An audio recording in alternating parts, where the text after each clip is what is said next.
దుర్యోధనుడు ద్రోణాచార్యుడికి అస్మాకం తు విశిష్టాయే తాన్నిబోధ ద్విజోత్తమ ద్విజ 2 జన్మలున్నవాడు బ్రాహ్మణుడు.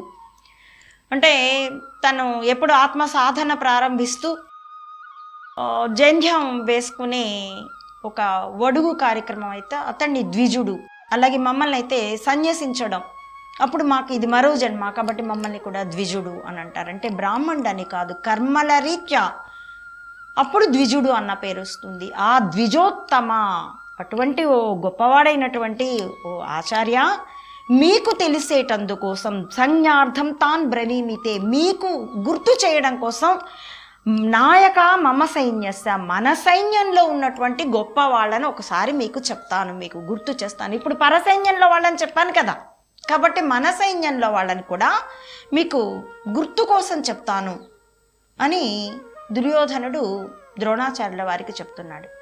మొదటగా అసలు మామూలుగా అతడు గనక స్థిరచిత్తుడై ఉంటే అసలు ఇంత వచ్చి అడగవలసిన అవసరమో, గురువు గారికి ఏదో చెప్పవలసిన అవసరమో కూడా లేదు.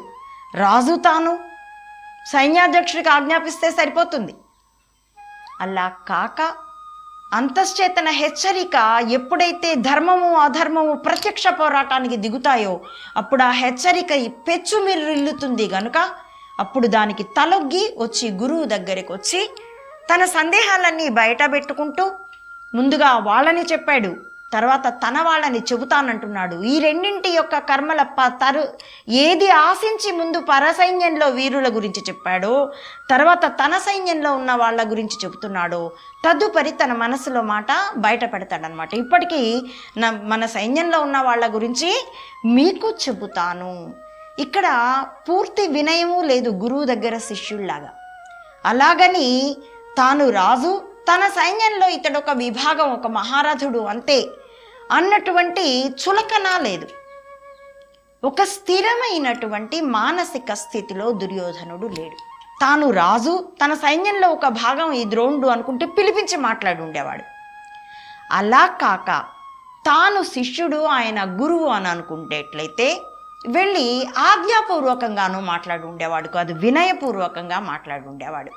ఇతడి మానసిక స్థితి ఉండవలసిన స్థితిలో లేదు. ఎందుకంటే ధర్మాన్ని ప్రత్యక్షంగా ఎదుర్కోబోతున్నాడు గనక ఆ పీచుమన్న తనం అతని దగ్గర ఉంది. అది ప్రతి దీనిలోనూ ప్రతి శ్లోకంలోనూ మనకి వివరింపబడుతోంది, చూడగలిగి ఉండాలన్నమాట మనం.